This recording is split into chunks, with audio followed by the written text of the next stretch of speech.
Hello everyone, welcome to Positive Approach Academy. My name is Priyanka and biology की class है आपकी। तो chapter हम डिस्कस कर रहे थे द लिविंग वर्ल्ड। तो आई होप आपने पढ़ा होगा अच्छे से जो भी हमने कल की क्लास में किया, आज उसी से आगे कंटिन्यू करेंगे हम।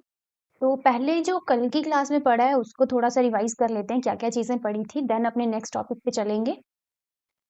किसी को कोई भी डाउट रहेगा तो व्हाट्सएप पे अभी आप पूछ सकते हो, अगर पिछली क्लास से रिलेटेड कोई डाउट है। और आज की क्लास में हम इस चैप्टर को कंप्लीट भी कर लेंगे, साथ के साथ एमसीक्यू प्रैक्टिस भी करेंगे। तो करें स्टार्ट फिर आज की क्लास को।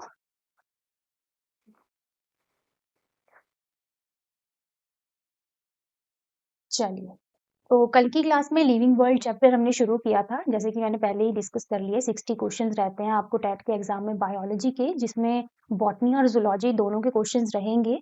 और यहाँ पे कुछ फादर्स मैंने आपको लिखवाए थे, जैसे फादर ऑफ बायोलॉजी अरिस्टोटल को बोला जाता है, फादर ऑफ बॉटनी थियोफ्रेस्टस को, जूलॉजी के फादर आपके अरिस्टोटल हैं, मॉडर्न बॉटनी के फादर कार्ल्स लिनियस हैं, जेनेटिक्स के मेंडल, साइटोलॉजी के रॉबर्ट हुक, प्लांट फिजियोलॉजी के स्टीफन हेल्स। तो ये चीज़ें याद रखनी है, क्वेश्चन यहाँ से पूछा जा सकता है। बायोलॉजी की बात करें तो नंबर ऑफ स्पीशीज जो नोन है और डिस्क्राइब की जा चुकी हैं वो 1.7 टू 1.8 मिलियन स्पीशीज हैं। यहाँ पे आपको डायग्राम दिख सकती है, इमेज दिख सकती है अर्नस्ट मेयर की, जिनको डार्विन ऑफ 20th सेंचुरी बोला गया है।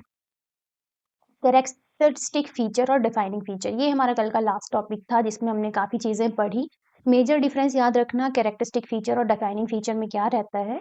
तो कैरेक्टरिस्टिक फीचर आपका लिविंग नॉन लिविंग दोनों का हो सकता है। कुछ एक्सेप्शंस भी इसमें आ सकते हैं कि मान लो कोई कैरेक्टरिस्टिक फीचर है जो कि कुछ ही लिविंग बींग्स में देखने को मिल रहा है, कुछ में नहीं है, तो हम उसको कैरेक्टरिस्टिक फीचर कंसीडर करते हैं, जैसे कि ग्रोथ, रिप्रोडक्शन एग्जाम्पल आ जाएंगे। डिफाइनिंग फीचर में हमने कहा था कि ये सिर्फ लिविंग ऑर्गेनिज्म में पाए जाएंगे और सारे लिविंग ऑर्गेनिज्म में पाए जाएंगे विदाउट एनी एक्सेप्शन, जैसे कि मेटाबॉलिज्म, कॉन्शियसनेस।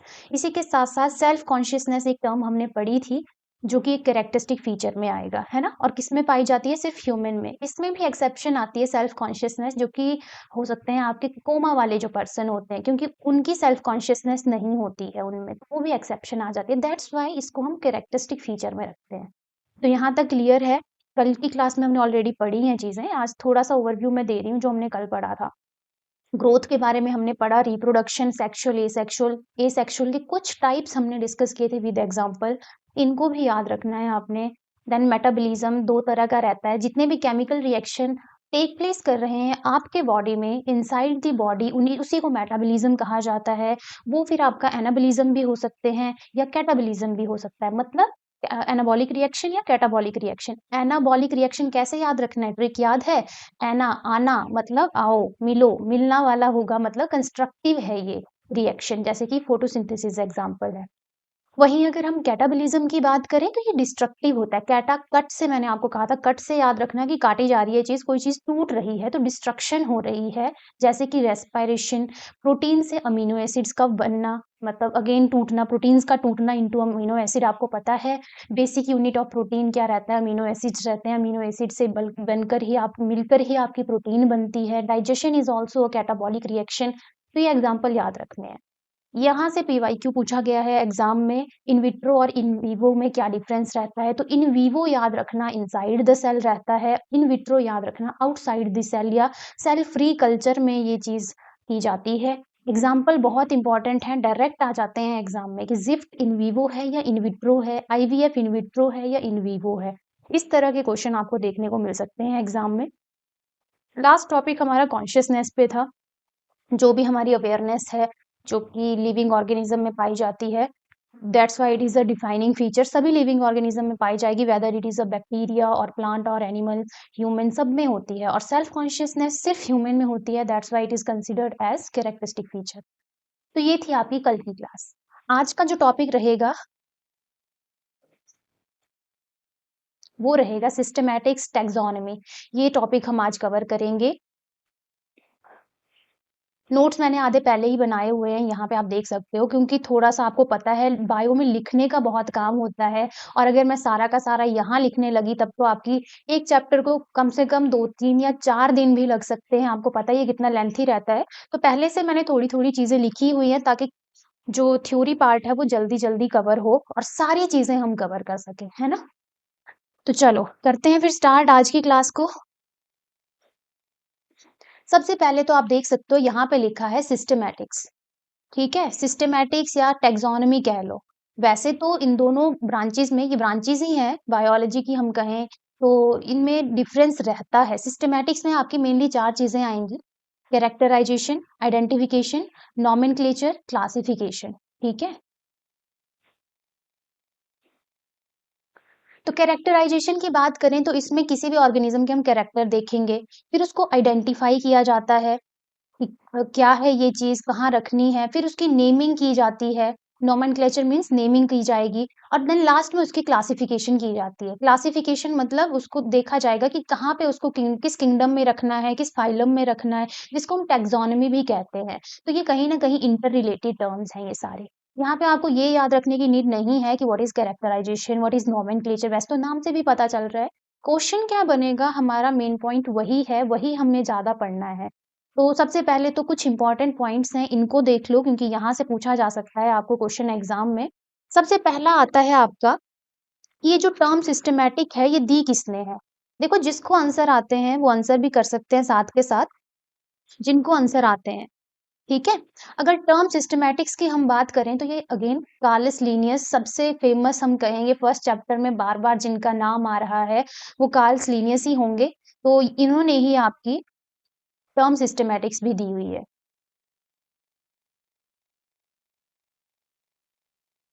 तो एग्जाम में डायरेक्ट क्वेश्चन पूछा जा सकता है, who gave the term systematic? तो कार्ल्स लीनियस है। टर्म स्पीशीज किसने दी है? ये आपका पीवाईक्यू है।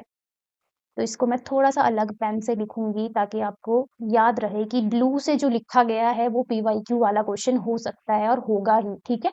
टर्म स्पीशीज दी है जॉन रे ने। किसने दी है? जॉन रे ने। याद रखना है, टर्म स्पीशीज किसने दी है? जॉन रे ने। Next is term monocotyledon and dicotyledon. ये भी किसने दी है? ये भी आपकी जॉन रे ने ही दी है। तो 3 क्वेश्चन बन गए यहाँ से आपके एग्जाम के लिए, जिसमें से एक क्वेश्चन आपका पीवाईक्यू है, ऑलरेडी पूछा गया है। पहला है टर्म सिस्टमैटिक जो कि कार्लस लीनियस ने दी है। टर्म स्पीशीज जो कि पीवाईक्यू है, जॉन रे ने दिया है। टर्म मोनोकॉटिलिडन एंड डाइकॉटिलिडन ये भी जॉन रे ने दिया है, ठीक है? नेक्स्ट अब हम बात करेंगे father of taxonomy. Father of taxonomy again Carl's Linnaeus को ही बोला जाता है।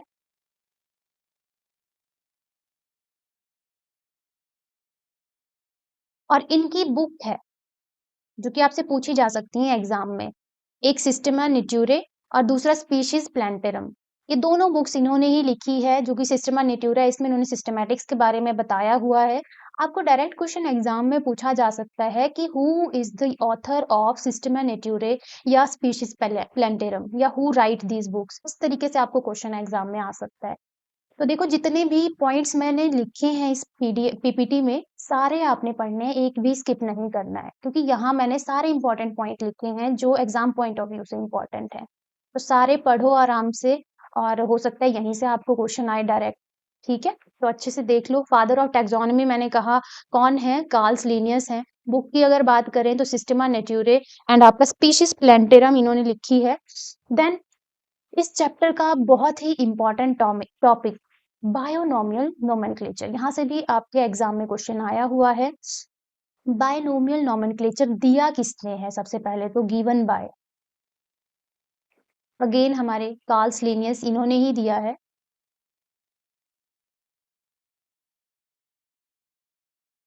ठीक है, ये आप नाम याद रखो इनका, बहुत ही फेमस हैं ये। मेनली क्लासिफिकेशन अगर हम कहें तो इसमें इन्होंने बहुत इंपॉर्टेंट रोल प्ले किया है। Classification system, two kingdom system भी इन्होंने दिया है, जो हम नेक्स्ट आने वाले चैप्टर में, जो कि आपका बायोलॉजिकल क्लासिफिकेशन है, उसमें स्टडी करेंगे। तो वहाँ पे डिटेल में हम इनके बारे में पढ़ेंगे। तो ये पॉइंट भी याद रखना कि बायोनॉमियल जो नोमेनक्लेचर है वो कार्ल्स लीनियस ने दिया है। Next important, another important term that is new systematic. अभी हमने पढ़ा सिस्टमैटिक, ठीक है? ये न्यू सिस्टमैटिक है, जिसको बायोसिस्टमैटिक भी बोला जाता है, जिसको नियो सिस्टमैटिक भी बोला जा सकता है जाता है। अब यहाँ पे क्वेश्चन बनता है कि किसने दिया है? बायोसिस्टमैटिक किसने दिया है? नियो सिस्टमैटिक किसने दिया है? न्यू सिस्टमैटिक किसने दिया है? तो ये दिया है आपका सर जूलियन हक्सले ने। सर जूलियन हक्सले, नाम याद रखो, बहुत ही इंपॉर्टेंट पॉइंट्स हैं ये सारे, आपको पूछे जा सकते हैं एग्जाम में। New systematic sir Julian Huxley ने दिया है और इन्होंने बोला था कि स्पीशीज जो हैं वो प्रोडक्ट ऑफ इवोल्यूशन है। आपको पूछा जा सकता है डायरेक्ट कि स्टेटमेंट किसने दी है कि species are product of evolution या considered species to be product of evolution. ठीक है, यहाँ पे ये याद रखना। अभी हमने बायोनॉमियल नोमेनक्लेचर की बात की थी, मैंने पिछले पेज पर ही, तो हमने अभी पढ़ा कि ये किसने दिया है, कार्ल्स लीनियस ने दिया है सबसे पहले तो। अब थोड़ा डिटेल में हम इसको पढ़ने जा रहे हैं, तो ध्यान से सुनना है आपने। वैसे तो आप फेमिलियर होंगे ही इन सब चीजों से, क्योंकि आप ये सब चीजें पढ़ के आए हुए हैं। देखो, बायोनॉमियल नोमेनक्लेचर जो है कार्ल्स लिनियस ने इंट्रोड्यूस किया हमारी बायोलॉजी में, जिसमें दो चीजें रहती हैं, एक आपका जेनेरिक एपिथेट, दूसरा आपका स्पेसिफिक एपिथेट। नोमेनक्लेचर का मतलब है नेमिंग करना, मतलब जो भी ऑर्गेनिज्म है उनकी नेमिंग की जाएगी। मान लो ये कोई ऑर्गेनिज्म है, ठीक है, इसको नेम देना है, उस नेमिंग के प्रोसेस को ही नोमेनक्लेचर बोला जाता है। और ये कार्ल्स लिनियस का जो सबसे फेमस नोमेनक्लेचर का जो बायनॉमियल नोमेनक्लेचर उन्होंने दिया है, उसी बेसिस पे नेमिंग की जाती है। और ये नेमिंग कैसी है, ये साइंटिफिक नेमिंग की बात हो रही है, साइंटिफिक नेम्स दिए जाते हैं, जिसमें साइंटिफिक नेम सबने सुने होंगे, जैसे मैंजीफेरा इंडिका मैंगो का हो गया, होमोसेपियन ह्यूमन का हो गया। वही तो है बायोनॉमियल नोमेनक्लेचर के बेसिस के ऊपर जो हमने साइंटिफिक नेम दिए हैं। किसने दिए, वो कार्ल्स लिनियस ने बताया ये मेथड, जिसमें दो चीजें रहती हैं, एक जेनेरिक एपिथेट, एक specific epithet. Generic epithet resemble करता है आपका जीनस को, और स्पेसिफिक एपिथेट बताता है स्पीशीज के बारे में। इतना समझ आ गया। अब देखो, दो ऐसी ऑर्गेनाइजेशन है जो ये नेम हैंडल करती हैं, मतलब ये नेम देने के प्रोसेस को हैंडल करती है, जो कि प्रोसेस कह लो, क्राइटेरिया कह लो, रूल्स कह लो, प्रिंसिपल कह लो, सेट करती है कि हाँ ये नेम होना चाहिए इस पर्टिकुलर ऑर्गेनिज्म का, ऐसे ऐसे लिखा जाएगा, ऐसे इसको बोला जाएगा, ये सारी चीजें ये देखती हैं। अब इनकी फुल फॉर्म सुन लो, ICBN। आईसीबीएन की फुल फॉर्म की अगर हम बात करें तो इसकी है international code for botanical nomenclature. International code for botanical nomenclature. और आईसीसीजेडएन की बात करें तो इंटरनेशनल, इनकी फुल फॉर्म आपसे पूछी जा सकती है एग्जाम में, international code of zoological nomenclature. आप देख सकते हो, हमें फुल फॉर्म से ही पता चल जा रहा है कि आईसीबीएन में बोटेनिकल आ रहा है, इसका मतलब है प्लांट्स का जो नोमेनक्लेचर है उसको हैंडल करते होंगे, जितने भी प्लांट्स ट्रीज रिलेटेड स्पीशीज रहेंगी प्लांट से, उनके नेमिंग की जिम्मेदारी इनकी है। आईसीजेडएन आप पढ़ सकते हो, जूलॉजिकल नोमेनक्लेचर लिखा है, मतलब जितने भी एनिमल स्पीशीज रहेंगी उनका नाम जो है ये रखेंगे, और मतलब इनके अंदर होगा वो सब काम। तो ये दो डिपार्टमेंट्स रहते हैं बायनॉमियल नोमेनक्लेचर में, एक आईसीबीएन, दूसरा आईसीजेडएन। बायनॉमियल नोमेनक्लेचर दिया किसने है, कार्ल्स लिनियस ने, जिसमें जीनस और स्पीशीज रहती हैं, मेनली साइंटिफिक नेम की बात हो रही है। अब हम आगे एक एग्जांपल देख लेते हैं। लिखा हुआ है यहाँ पे मैंजीफेरा इंडिका, जिसमें आपने क्या देखना है अब कि साइंटिफिक नेम कैसे दिया जाता है। मैंजीफेरा इंडिका मैंने बताया आपको, मैंगो का नाम है, हम सबका फेवरेट फ्रूट कह लो।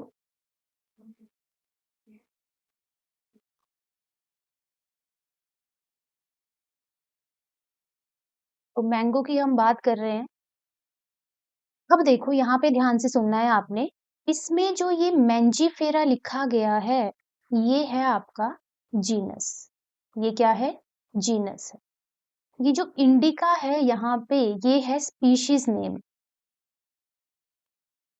और ये जो थर्ड वन यहाँ पे लिन लिखा गया है, ये है साइंटिस्ट का नेम। पहली चीज क्लियर कि कौन चीज क्या बता रही है हमें। पहली चीज मैंजीफेरा जो कि जीनस है, दूसरी चीज इंडिका जो कि एक स्पीशीज है, तीसरा जो लिन लिखा गया है वो है साइंटिस्ट, जिन्होंने ये नाम दिया है, या हम कहें इसको डिस्कवर किया है। अब यहाँ पे अनदर इंपॉर्टेंट थिंग, जीनस का फर्स्ट लेटर जो होता है वो कैपिटल में लिखा जाता है, जैसे कि यहाँ पे एम लिखा गया है, देख रहे होंगे आप, है ना, बाकी स्मॉल होंगे। स्पीशीज ऑल लेटर स्मॉल होते हैं, यहाँ पे लिख देते हैं स्मॉल लेटर में ही लिखा जाते हैं, ठीक है। और ये जो दोनों हैं इनको लिखा जाता है लैटिन लैंग्वेज में। ये क्वेश्चन आपको पूछा जा सकता है कि जो साइंटिफिक नेम्स हैं उनको किस लैंग्वेज में लिखा जाता है, तो वो है आपकी लैटिन लैंग्वेज। अब लैटिन ही क्यों ली जाती है, पता है आपको? पता है आपको क्यों साइंटिफिक नेम्स लैटिन लैंग्वेज में ही लिखे जाते हैं? अगर पता है तो जल्दी से कमेंट कर दो। और ये जो आप साइंटिस्ट का नेम देख रहे हो इसको लिखा जाता है इटैलिक्स पे। क्यों? इटैलिक्स मतलब नॉर्मल इंग्लिश में जैसे हम लिखते हैं। लैटिन में इसलिए लिखा जाता है because Latin is a dead language, इसमें कोई चेंज नहीं होगा। आपको पता है कॉमनली कोई भी आप प्लांट ले लो, पेड़ ले लो, यहाँ पे कुछ और बोला जाएगा, ईस्ट इंडिया में कुछ और नाम होगा, साउथ इंडिया में कुछ और नाम होगा उसी प्लांट का। जैसे पीपल का ये एग्जांपल ले लो, हम तो पीपल बोलते हैं, नॉर्मली भी पीपल ही बोला जाता है, लेकिन हो सकता है ट्राइबल एरियाज में पीपल को कुछ और बोला जाए या सदर्न इंडिया में कुछ और बोला जाए, है ना। तो वो कंफ्यूजन दूर करने के लिए एक नाम दिया गया, साइंटिफिक नेम, जो पूरे वर्ल्ड में सेम रहे, और वो भी लैटिन लैंग्वेज में, क्योंकि वो डेड लैंग्वेज है, कोई चेंज उसमें नहीं होगा। ये रीजन है कि लैटिन लैंग्वेज में आपके साइंटिफिक नेम्स लिखे जाते हैं। यहाँ तक क्लियर आपको, यस और नो? यहाँ तक पता चल गया कि क्यों लैटिन लैंग्वेज में लिखे जाते हैं साइंटिफिक नेम, और जो साइंटिस्ट का नेम है वो इटैलिक्स में लिखा जाता है। यहाँ तक क्लियर, यस और नो कर दीजिए जो भी लाइव है।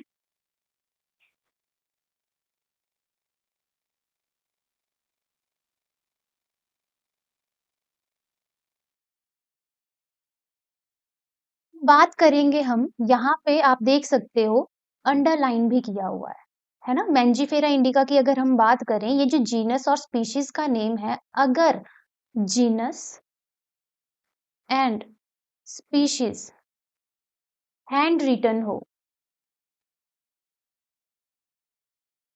कैसे हो? हैंड रिटन, जैसे मैं लिख रही हूँ अभी, बुक में लिखा होगा तब अलग बात है, वो मशीन से टाइप किया गया है। यहाँ पे हैंड रिटन की बात हो रही है, तो जीनस और स्पीशीज को सेपरेटली अंडरलाइन किया जाएगा, सेपरेटली अंडरलाइन किया जाता है। ये पॉइंट भी क्लियर, इंपॉर्टेंट पॉइंट है ये, ठीक है। ये बस रूल्स हैं कि किस तरीके से आपने साइंटिफिक नेम लिखना है, ठीक है। अगर आप बुक में देखोगे वहां अंडरलाइन नहीं किया जाता है, बिकॉज वो हैंड रिटन नहीं है, और साइंटिस्ट का जो नेम है उस पे कोई अंडरलाइन नहीं लगेगी, उसको सिंपल लिखा जाएगा इटैलिक्स में। तो यहाँ तक क्लियर कैसे आपने मेंजीफेरा इंडिका या साइंटिफिक नेम लिखने होते हैं। दो तीन और एग्जाम्पल ले लेते हैं, जैसे होमोसेपियंस, होमो सेपियंस, इस तरीके से लिखा जाएगा होमोसेपियंस को। कोई और साइंटिफिक नेम जो आपके दिमाग में हो? हम सबका फेवरेट पेरिप्लेनेटा अमेरिकाना।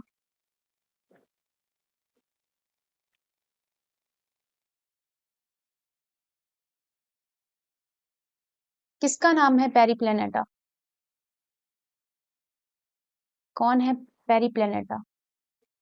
सबका फेवरेट कॉकरोच, ठीक है। तो इस तरीके से जो है साइंटिफिक नेम लिखे जाते हैं, और भी बहुत सारे आपको पता है साइंटिफिक नेम सभी ऑर्गेनिज्म के हैं, तो बहुत सारे एग्जांपल रहेंगे, तो मैंने यहाँ पे आपको बता दिया कि बायोनॉमियल नोमेनक्लेचर कार्ल लिनियस ने दिया था, जिसमें एक जीनस रहता है, एक स्पीसीज नेम रहती है, जिसको अगर हैंड रिटन हो तो अंडरलाइन किया जाता है, लैटिन में लिखा जाता है, और ये जो लास्ट में लिखा होता है जिसको अंडरलाइन नहीं किया गया है वो साइंटिस्ट का नेम होता है जिसने उसको डिस्कवर किया है। क्लियर? तो ये तो बायनॉमियल नोमेनक्लेचर की बात हो गई। नेक्स्ट अब हम बात करेंगे क्लासिफिकेशन की। जब हमने चैप्टर शुरू किया फर्स्ट टॉपिक आज का, तो यहाँ पे आप देख सकते हो कैरेक्टराइजेशन है, आइडेंटिफिकेशन है, नोमेनक्लेचर हमने अभी पढ़ लिया। अब हम बात करेंगे क्लासिफिकेशन की। तो क्लासिफिकेशन में देखो, इसमें क्या होता है कि ऑर्गेनिज्म को ग्रुप्स में क्लासिफाई किया कर दिया जाता है, कैटेगरीज में क्लासिफाई कर दिया जाता है कि ये कोई ऑर्गेनिज्म इस किंगडम में आएगा, ये प्लांट है तो ये प्लांट किंगडम में आएगा, इस तरीके से, ठीक है। बैक्टीरिया है तो मोनेरा में, इस तरीके से, फंगस है तो फंगाई में, इस तरीके से। और भी मतलब रहती हैं चीजें, स्पीशीज हो गई, जीनस हो गए, फाइलम हो गया, फैमिली हो गया, वो भी हम अभी पढ़ेंगे। लेकिन क्लासिफिकेशन में एक इंपॉर्टेंट टॉपिक है जहां से प्रीवियस ईयर एग्जाम में क्वेश्चन आया हुआ है, वो है होमोलॉगी, एनालॉगी। बहुत इंपॉर्टेंट टॉपिक है, अच्छे से सुनना है। होमोलॉगी की अगर बात करें तो ये ऐसे आपके ऑर्गन्स की बात करेंगे मेनली हम, यहाँ पे हम करेंगे बात होमोलोगस ऑर्गन्स की।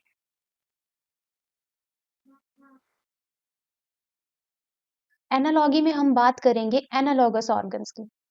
प्रीवियस ईयर एग्जाम में बहुत बार पूछा गया है यहाँ से क्वेश्चन, तो ध्यान से सुनना। होमोलोगस ऑर्गन या होमोलॉगी ऐसे ऑर्गन्स होते हैं जो आपका जिनमें आपका स्ट्रक्चर जो है डिफरेंट सेम रहता है। क्या रहता है? Same structure and function different होगा।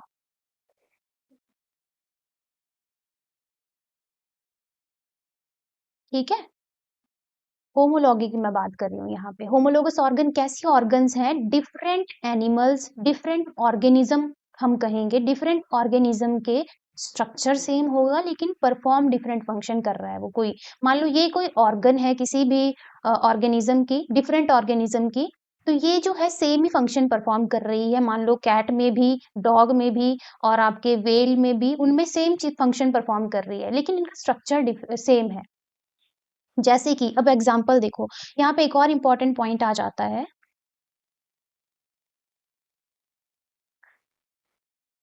ये जो होमोलॉगी है ये divergent evolution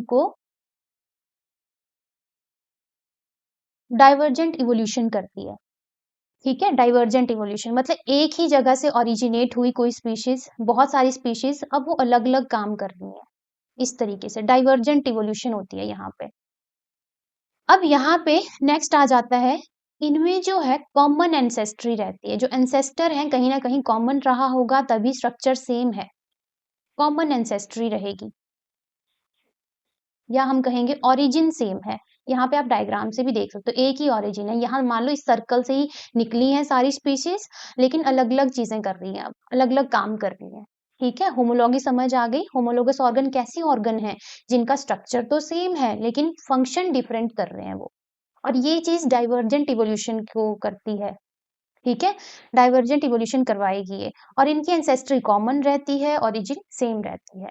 example most important, यहीं से क्वेश्चन आता है, या तो आपको सेम स्ट्रक्चर्स डिफरेंट फंक्शन वाला लाइन से क्वेश्चन आ जाएगा या फिर आपको एग्जाम्पल से आ जाता है।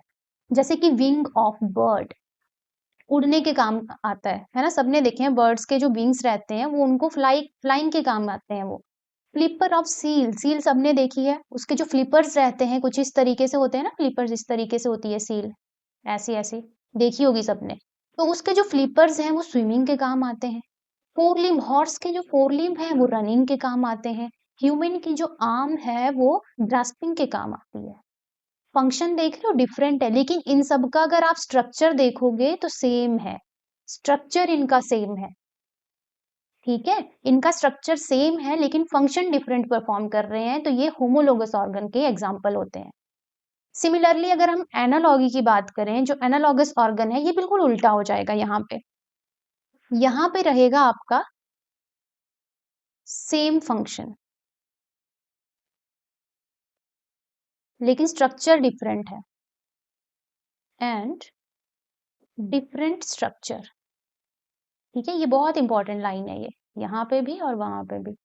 यहाँ पे सेम फंक्शन रहेगा, डिफरेंट स्ट्रक्चर रहेगा, ये याद रखना पड़ेगा आपको। और यहाँ पे जो एंसेस्ट्री है वो भी डिफरेंट है, मतलब ओरिजिन डिफरेंट है, डिफरेंट ओरिजिन रहेगी। और ये कन्वर्जेंट इवोल्यूशन को कंट्रीब्यूट करेगी चीज, कन्वर्जेंट इवोल्यूशन। जैसे मान लो ये डिफरेंट एनिमल है, ये कोई और डिफरेंट एनिमल है, ये कोई और, ये कोई और, एक जगह आके मिल रहे हैं क्योंकि फंक्शन एक ही है सबका। कोई भी एक इनका स्ट्रक्चर ले लो, बॉडी स्ट्रक्चर जो कि एक सिमिलर फंक्शन परफॉर्म कर रहा है लेकिन आए डिफरेंट जगह से हैं ये। एग्जाम्पल देखो, बटरफ्लाई, पीजन, बैट। बटरफ्लाई के विंग्स, पीजन के विंग्स और बैट के विंग्स अलग अलग है ना। बटरफ्लाई एक इंसेक्ट है, पीजन की बात करें ये एक बर्ड है, बैट की बात करें ये एक मैमल है, लेकिन इनके जो विंग्स हैं वो फ्लाइंग के काम आ रहे हैं जबकि स्ट्रक्चर इनके डिफरेंट हैं। तो ये एक ऐसी ऑर्गन्स हुई analogous organ. Similarly second example बहुत इंपॉर्टेंट इसमें, फिश एंड व्हेल। सबको पता है फिश क्या होती है, व्हेल क्या होती है। फिश आपकी पाइसिस में आती है अगर हम बात करें, और व्हेल आपका मैमल है दोनों एक्वाटिक। एक पाइसिस है, एक मैमल है। व्हेल की बात करें, इसमें 4 चैम्बर्ड हार्ट होगा, 4 चैम्बर्ड हार्ट। और फिश की अगर हम बात करें तो इसमें 2 चैम्बर्ड रहता है ना। और फिश आपकी कोल्ड ब्लडेड रहती है, व्हेल आपकी वार्म ब्लडेड रहती है, लेकिन हैं दोनों एक्वाटिक, वहां तैर रही, स्विमिंग कर रही है ना। तो ये भी आपकी क्या है, एनालॉगी को शो करती है। क्लियर हो गया होमोलॉगी और एनालॉगी क्या चीज है ये, विद एग्जांपल, विद डेफिनेशन, कौन सी इवोल्यूशन ये करवाएंगी। प्रीवियस ईयर क्वेश्चन है ये, पूछा गया है आपके एग्जाम में। यस और नो, क्लियर है आपको होमोलॉगी और एनालॉगी?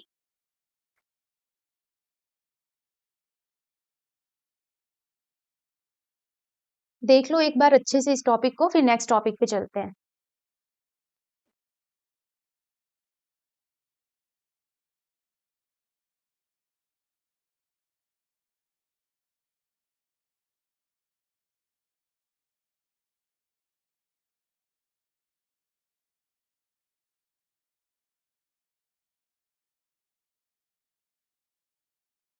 चले नेक्स्ट टॉपिक पे। अब आई बात टेक्सोनॉमी की।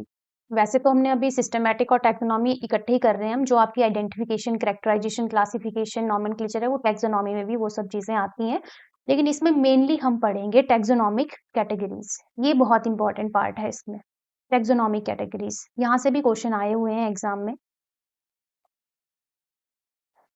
तो ये जो आप देख रहे हो टेक्सोनॉमिक कैटेगरीज कौन कौन सी हैं, kingdom, phylum, class, order, family, genus, species, ये सारी क्या है, टेक्सोनॉमिक कैटेगरीज हैं।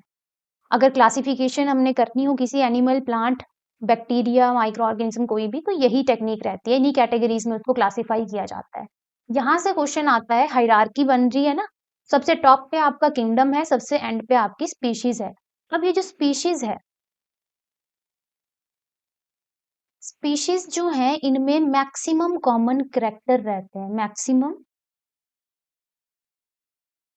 कॉमन कैरेक्टर क्वेश्चन बन सकता है एग्जाम के लिए। और ये जो किंगडम है, यहाँ पे लिस्ट कॉमन कैरेक्टर रहते हैं, लिस्ट कॉमन कैरेक्टर।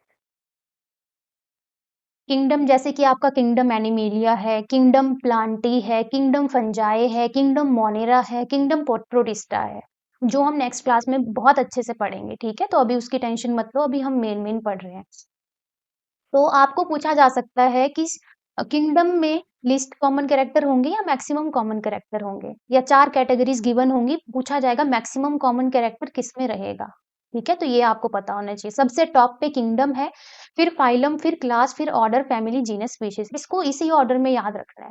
तो इसके लिए मैं एक ट्रिक आपको दूंगी जो आपने याद रखनी है, क्योंकि एग्जाम में पूछ लिया जाता है इनका सीक्वेंस भी। तो ये है के पी को फगस,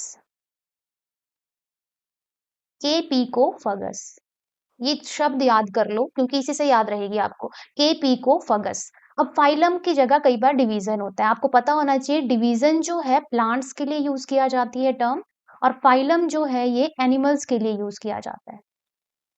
ठीक है, ये चीज भी आपने ध्यान रखनी है। तो केपी को फगस, के से किंगडम, पी से फाइलम, सी से क्लास, ओ से ऑर्डर, एफ से फैमिली, जी से जीनस एंड एस से आपका स्पीशीज। इतना क्लियर? और एक और इसकी ट्रिक रहती है, वो भी आप लिख लो, यहां लिख देती हूं मैं। यहाँ पे आ जाएगा कीप पॉट क्लीन और फैमिली गेट सिक। ये दूसरी ट्रिक है। एक ट्रिक मैंने आपको ये लिखवाई याद करने की, वैसे मुझे ये वाली ज्यादा अच्छी लगती है, केपी को फगस, सिंपल आप नॉर्मली याद कर सकते हो, या फिर आप याद करोगे ये वाली ट्रिक जो मैंने यहाँ लिखवाई है, ये भी ट्रिक है, कीप पॉट क्लीन और फैमिली गेट सिक। ठीक है, तो ये ट्रिक से आप इसको याद कर सकते हो, इसकी सीक्वेंस सबसे नीचे, सबसे ऊपर, बीच में कौन कहाँ होता है। तो अब एक क्लासिफिकेशन कैसे की जाती है वो भी देख लो। जैसे कि यहाँ पे होम ह्यूमन की क्लासिफिकेशन का एग्जांपल मैं आपको दूंगी। अगर ह्यूमन की बात की जाए, ये आपके ह्यूमन होमो सेपियन जो इनका साइंटिफिक नेम रहता है, किस किंगडम को बिलोंग करता है ह्यूमन? कौन से किंगडम को बिलोंग करता है?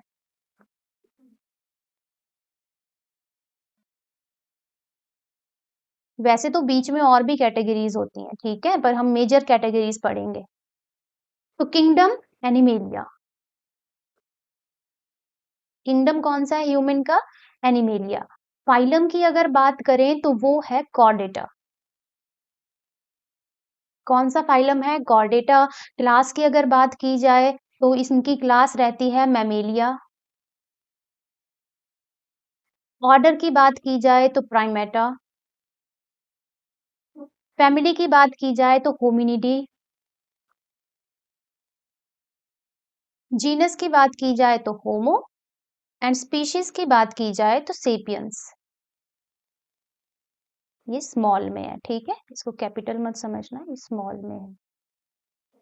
इस तरीके से क्लासिफिकेशन की जाती है टैक्सोनॉमिक कैटेगरीज में, इसी को टैक्सोनॉमी कहा जाता है। तो ह्यूमन में हमने देखा कौन से किंगडम को ह्यूमन बिलोंग करते हैं, एनिमेलिया को। कौन सा फाइलम है? कॉर्डेटा। क्लास है मैमेलिया। ऑर्डर है प्राइमेटा। फैमिली है होमिनिडी। जीनस है आपका होमो। एंड स्पीशीज है आपकी सेपियन। अब सुनो क्वेश्चन कैसा आ सकता है एग्जाम में। एक तो मैंने बता दिया कि ये आपको सीक्वेंस याद होनी चाहिए, हाईएस्ट कौन है, लोएस्ट कौन है, मैक्सिमम कॉमन कैरेक्टर, नीचे की साइड को बढ़ते जाएंगे इस तरीके से। लीस्ट कॉमन कैरेक्टर सबसे ऊपर रहेंगे, जैसे किंगडम में सबसे लीस्ट कॉमन कैरेक्टर रहेंगे, फिर फाइलम में, फिर क्लास में, नीचे की तरफ जाएंगे तो बढ़ते चलते हैं कॉमन कैरेक्टर। फिर यहाँ से क्वेश्चन आ सकता है, जैसे ह्यूमन का ही ले लो कि ह्यूमन किस ऑर्डर को बिलोंग करते हैं, या फिर किस फैमिली को बिलोंग करते हैं, या फिर किस फाइलम को बिलोंग करते हैं। ऐसे क्वेश्चन आपको एग्जाम में पूछे जा सकते हैं। सिर्फ ह्यूमन के ही नहीं, बहुत सारे और भी हैं ऑर्गेनिजम्स जिनके आपको ऐसे क्वेश्चन पूछे जा सकते हैं। तो ये कुछ इंपॉर्टेंट ऑर्गेनिजम्स हैं जिनके क्वेश्चन आपको पूछे जा सकते हैं। मैन, ये तो हमने कर लिया अभी, है ना, होमोसेपियन देखो, ये हमने पढ़ लिया। इससे नेक्स्ट है आपका हाउस फ्लाई। हाउस फ्लाई का साइंटिफिक नेम है मस्का डोमेस्टिका। क्या नाम है? मस्का डोमेस्टिका। जीनस है मस्का। स्पीशीज यहाँ पे डोमेस्टिका है, यहाँ पे लिखी है देखो, ये स्पीशीज है। फैमिली है मस्कीडी। ऑर्डर है डायप्टेरा या डिप्टेरा, जो भी आप बोलना चाहें। क्लास है इंसेक्टा। एंड फाइलम है अर्थ्रोपोडा। मैंगो की बात करें तो Mangifera indica scientific name. Genus है मेंजीफेरा, स्पीशीज इंडिका। फैमिली है एनाकार्डियेसी। ऑर्डर है सेपिनिडेल्स। क्लास है डाइकोटिलिडन। और फाइलम है एंजियो। सॉरी, इधर हम डिवीजन बोलेंगे क्योंकि प्लांट है आपका मैंगो, प्लांट की कैटेगरी में आएगा, मतलब किंगडम प्लांटे को ये बिलोंग करता है। दैट्स वाई डिवीजन हम यूज करेंगे टर्म, यहाँ पे डिवीजन है एंजियोस्पर्म में, एंजियोस्पर्म्स हैं ये। फिर नेक्स्ट एग्जांपल है वीट का, इसका साइंटिफिक नेम है ट्राइटिकम एस्टिवम। ट्राइटिकम इसका जीनस, एस्टिवम स्पीशीज है, फैमिली पोएसी है, ऑर्डर पोएल्स है, क्लास मोनोकोटिलिडनेई। एंड फाइल डिवीजन यहाँ पे एंजियोस्पर्म में।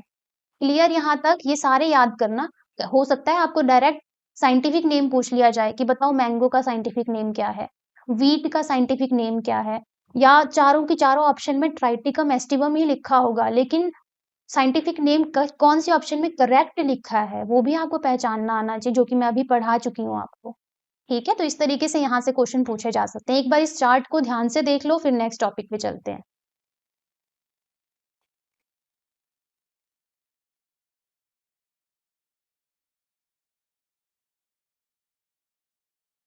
टेबल को देखो अच्छे से, सारा टेबल याद होना चाहिए आपको, यहाँ से क्वेश्चन डेफिनेटली पूछा जा सकता है एग्जाम के लिए। तो ये थी टैक्सोनॉमिक कैटेगरीज, ठीक है, ये सारी कैटेगरी है। ये किंगडम अलग कैटेगरी है, फाइलम कैटेगरी है, क्लास कैटेगरी है, ऑर्डर, फैमिली, सारी कैटेगरीज हैं।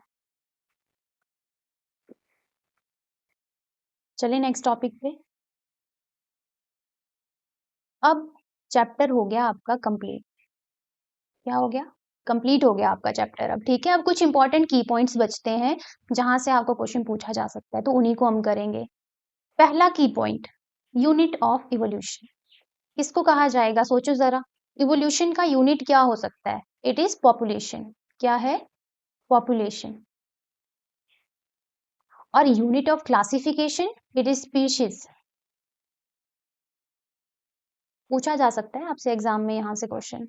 यूनिट ऑफ इवोल्यूशन क्या है आपका? Population. And unit of classification है आपका स्पीशीज। टर्म टैक्सोनॉमी किसने दी है? टर्म टैक्सोनॉमी ये दी है डी कैंडोल ने, ठीक है, de Candolle. Taxonomy without phylogeny as bone without flesh, किसने ये स्टेटमेंट दी है? वैसे तो ये चीज हम नेक्स्ट चैप्टर में भी करेंगे, पर यहाँ भी मैंने लिखी हुई है। आपको डायरेक्ट पूछा जा सकता है, who said taxonomy without phylogeny as bone without flesh. Taxonomy में अगर फाइलोजेनी स्टडी नहीं की तो वो वैसा ही होगा जैसे कि हड्डियां बिना मांस के। ये चीज कही है तख्ताजन ने। किसने कही है ये? तख्ताजन, याद रखना, ठीक है। फर्स्ट बोटेनिकल गार्डन किसने बनाया? तो ये थे थियोफ्रेस्टस।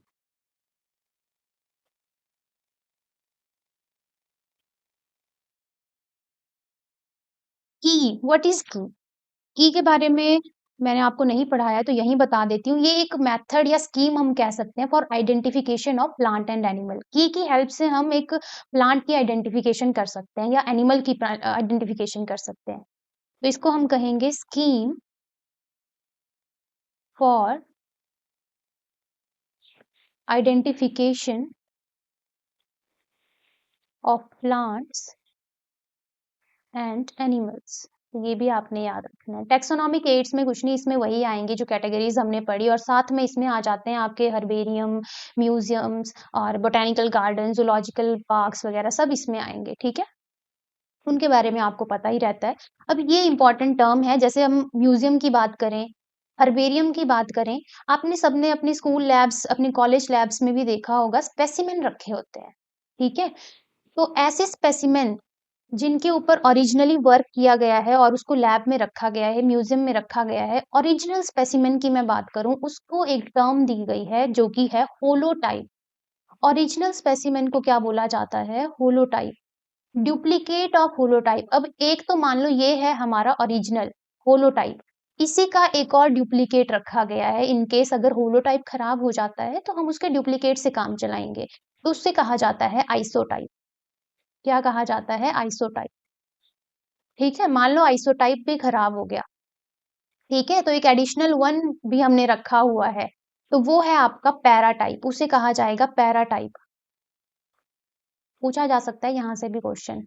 मान लो अब ये इनमें से कोई भी नहीं है, लॉस्ट या खराब हो गए हमसे जो भी स्पेसिमेन हमने रखे थे, होलोटाइप हो, आइसोटाइप हो, पैराटाइप हो, तो हमें अब नया लेके आना पड़ेगा, एडिशनल वन। सॉरी, लॉस्ट हुआ और न्यू लेके आना पड़ा, तो उसको हम बोलते हैं नियोटाइप। क्या बोलेंगे उसको? नियोटाइप। होलोटाइप, आइसोटाइप, पैराटाइप, नियोटाइप, ये आपको याद होनी चाहिए terms. What is holotype, what is isotype, what is paratype, what is नियोटाइप। Neo तो चलो याद रख लेना, नियो से न्यू, ठीक है, इसमें ज्यादा दिक्कत नहीं आएगी आपको। अब नेक्स्ट हम बात करेंगे होमोनिम और टॉटोनिम की। ये भी बहुत इंपॉर्टेंट पॉइंट्स हैं, ये टर्म्स बहुत इंपॉर्टेंट है। होमो का मतलब होता है सेम, तो होमो होता है कि single name is given to two different organism. Single name is given to two different organisms, उसे कहा जाता है होमोनिम, ठीक है। एक ही नाम दिया जा रहा है दो डिफरेंट ऑर्गेनिज्म को, वो होगा होमोनिम। इसका एग्जाम्पल सुन लो ध्यान से, इसका एग्जाम्पल आ जाता है एकाइडिना। किसका नाम है एकाइडिना? सुना होगा आपने। एकाइडिना दो चीजों को बोला जाता है, एक तो काफी फेमिलियर, आपने काफी सुना होगा अपने जब आपने पढ़ा होगा एनिमल किंगडम, जो कि है आपका spiny anteater. Spiny anteater, echidna genus की बात हो रही है, इकाइडिना जीनस की, ठीक है, ये जीनस है। तो स्पाइनी एंटीटर का जीनस कौन सा है? इकाइडिना। वहीं एक और है जिसका नाम है आपका मोरे ईल्स। हैं अलग-अलग ये, लेकिन इनका जीनस मतलब इनको इसके दोनों के जीनस के नाम सेम ही है। तो ये होमोनिम का एग्जांपल हो गया। एक और टर्म है टॉटोनिम। अब ये टॉटोनिम क्या है? कि एक ही ऑर्गेनिज्म के जो नेम है, साइंटिफिक नेम, जो जीनस है और स्पीशीज वो सेम ही नेम है। इसमें आएगा name of genus and species is same. है कोई एग्जांपल आपके दिमाग में जिसमें जीनस और स्पीशीज का नेम सेम ही हो? नाजा। नाजा कौन है? नाजा नाजा इंडियन कोबरा। इंडियन कोबरा का नाम क्या है साइंटिफिक? नाजा नाजा। तो आप देख सकते हो इसमें जीनस का नेम भी सेम है, स्पीशीज का नेम भी सेम है, तो वो टॉटोनिम कहलाता है। गोरिल्ला गोरिल्ला, ठीक है, ये भी गोरिल्ला टाइप है एक गोरिल्ला का। तो गोरिल्ला गोरिल्ला वो भी एक आपका टॉटोनिम है। उसी तरह से बहुत सारे एग्जाम्पल हैं, लेकिन यहाँ पे आ जाती है एक एक्सेप्शन। ये जो टॉटोनिम है ये सिर्फ ICZN जो आपका जूलॉजिकल नेम नॉमेनक्लेचर है उसी में एप्लीकेबल है। ICBN में ये एप्लीकेबल नहीं है। तो मैंने यहाँ स्पेसिफिकली लिख दिया है ICZN। याद रखना कि सिर्फ ICZN में ही ये चीज पॉसिबल है टॉटोनिम। ICBN में किसी भी प्लांट का नेम आपको ऐसा नहीं मिलेगा जहां पे जीनस और स्पीशीज दोनों ही सेम हो। ठीक है, क्लियर? तो इसी के साथ चैप्टर कंप्लीट होता है आपका। कोई डाउट कहीं पे आपको? MCQs करेंगे अब हम। एक बार पहले देख लो आज की क्लास में हमने क्या क्या चीजें पढ़ी, देन MCQs करते हैं। यहाँ से हमने आज की क्लास की शुरुआत की थी सिस्टमैटिक से, जिसमें हमने characterisation, identification, nomenclature and classification के बारे में पढ़ा। टर्म सिस्टमैटिक कार्ल्स लिनियस ने दी है, टर्म स्पीशीज जॉन रे ने दी है, टर्म मोनोकॉटिलिडन एंड डाइकॉटिलिडन भी जॉन रे ने दी है। फादर ऑफ टैक्सोनॉमी की बात करें कार्ल्स लिनियस हैं। इनकी 2 बुक्स हैं, बहुत फेमस, पूछा जा सकता है। One is Systema Naturae and another one is species Plantarum. Binomial nomenclature आपका कार्ल्स लिनियस ने ही दिया है। New systematic sir Julian Huxley. Binomial nomenclature में 2 चीजें आती हैं, जीनस और स्पीशीज। मेनली साइंटिफिक नेमिंग की जाती है ऑर्गेनिज्म की बायनोमियल नॉमेनक्लेचर के through. ICBN, ICZN are the department which are handling the binomial nomenclature of animals and plants. Example मैंने आपको यहाँ बताया, साइंटिफिक नेमिंग जो है वो किस तरीके से की जाती है पता होना चाहिए आपको। लैटिन लैंग्वेज में लिखी जाती है मेनली, जीनस का कैपिटल लेटर रहता है फर्स्ट, बाकी स्मॉल ही रहेंगे, और स्पीशीज तो स्मॉल लेटर्स में ही लिखी जाती है। और ये जो लास्ट में लिन L भी लिखा हुआ मिल सकता है आपको, और भी साइंटिस्ट हैं उनके भी नाम हो सकते हैं, तो लास्ट में जो लिखा जाता है वो साइंटिस्ट का नेम होता है विदाउट अंडरलाइन अगर हैंड रिटन है। क्लासिफिकेशन में हमने होमोलॉगी और एनोलॉगी के बारे में पढ़ा। होमोलॉगी क्या होता है? जिसमें सेम स्ट्रक्चर रहता है और डिफरेंट फंक्शन। एनोलॉगी होता है same function different structure. With example याद रखने हैं आपको, क्योंकि ये प्रीवियस ईयर क्वेश्चन है, पूछा गया है ऑलरेडी। देन नेक्स्ट हम बात करेंगे टैक्सोनॉमी की, जिसमें हमने टैक्सोनॉमिक कैटेगरीज की। केपिकोफगस, याद रखो केपिकोफगस, केपिकोफगस रिपीट करो बार बार तभी याद रहेगा आपको। केपिकोफगस, kingdom, phylum, class, order, family, genus and species. 7 हैं ये टोटल, तो ये इसी सीक्वेंस में याद रखने हैं। यहाँ पे ये याद रखने वाला पॉइंट ये है कि मैक्सिमम कॉमन कैरेक्टर स्पीशीज में रहेंगे और लीस्ट कॉमन कैरेक्टर आपके किंगडम में रहेंगे।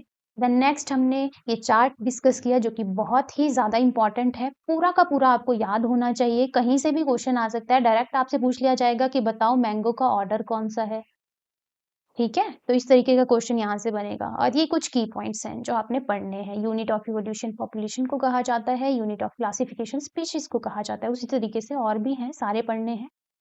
तो अब हम करेंगे MCQs। कुछ तो हमने कल भी किए थे, जैसे कि पहला क्वेश्चन मैं फिर से पढ़ देती हूँ। Which of the following is considered as defining property of living organism?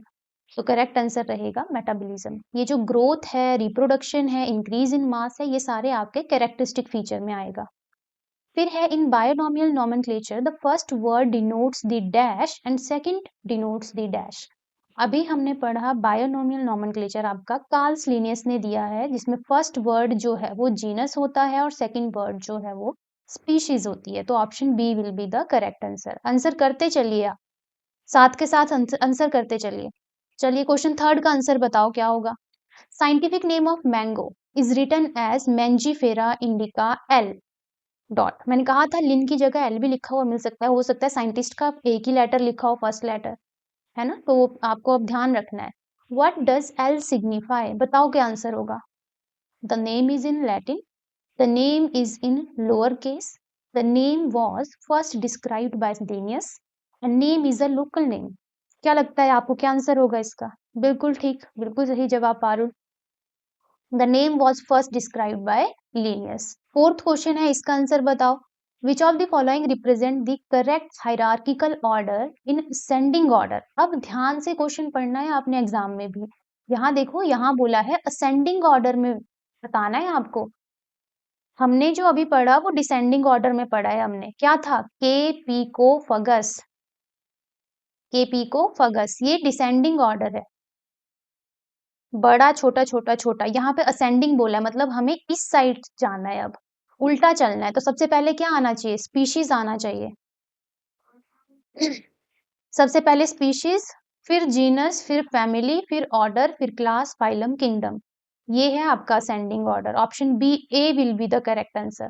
देखो ऑप्शन बी भी बिल्कुल ठीक थी इसमें, के पी को फगस, ये भी बिल्कुल ठीक थी, पर यहाँ पे स्पेशली मेंशन किया गया है कि असेंडिंग ऑर्डर में बताना है, तो वो आपने अब ध्यान रखना है।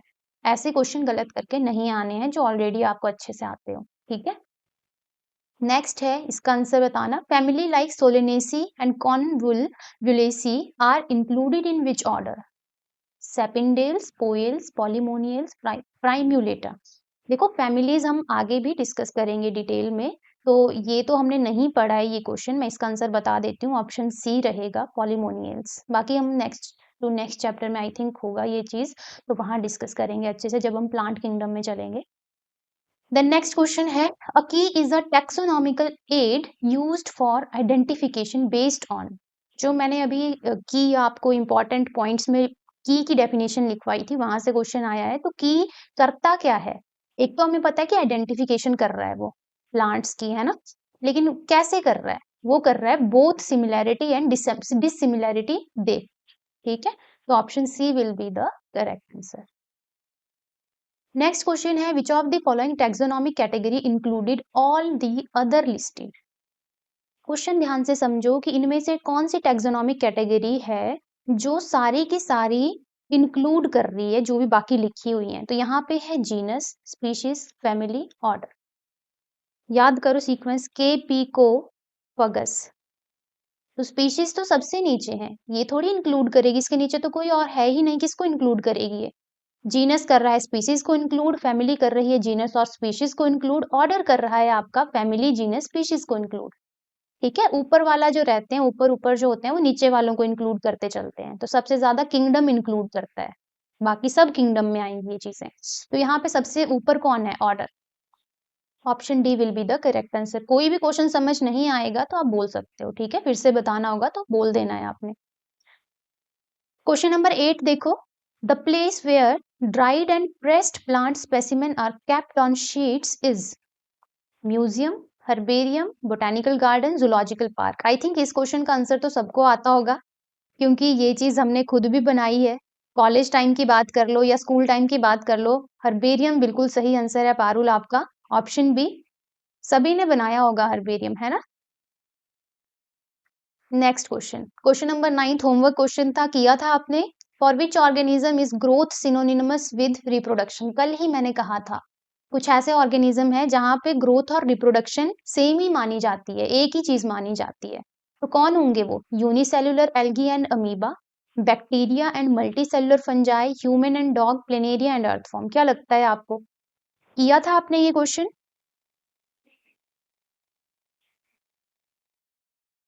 देखो यूनिसेल्युलर जो ऑर्गेनिज्म रहते हैं उनमें ग्रोथ की जगह अगर रिप्रोडक्शन बोलो, चाहे रिप्रोडक्शन बोलो, चाहे ग्रोथ बोलो, वो एक ही बात होती है। मल्टी सेलुलर के केस में ऐसा नहीं होगा, हम मल्टी सेलुलर हैं, क्या हमारी ग्रोथ और रिप्रोडक्शन एक ही चीज है, बिल्कुल नहीं।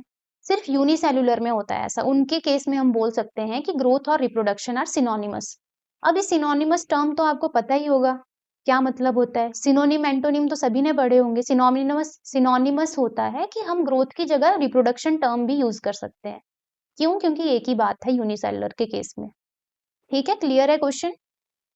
Question number 10, the sum total of all chemical reactions occurring in our body is called. जितने भी केमिकल रिएक्शन आपकी बॉडी में हो रहे हैं, उस प्रोसेस को क्या बोला जाता है? Catabolism, anabolism, metabolism, homeostasis. बताइए।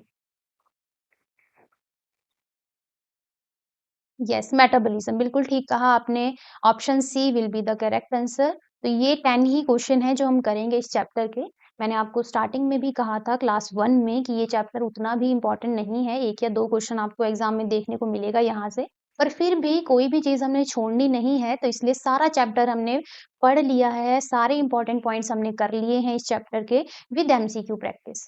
तो अब आपका काम है इसको और अच्छे से पढ़ना। आज पूरा चैप्टर पढ़ लेना, कहीं भी कोई डाउट होगा व्हाट्सएप पे हमें मैसेज करना है और ये आपके जो एमसीक्यूज़ हैं इनकी भी प्रैक्टिस कर लेनी है आपने, ठीक है? तो इतना ही करेंगे हम आज की क्लास में।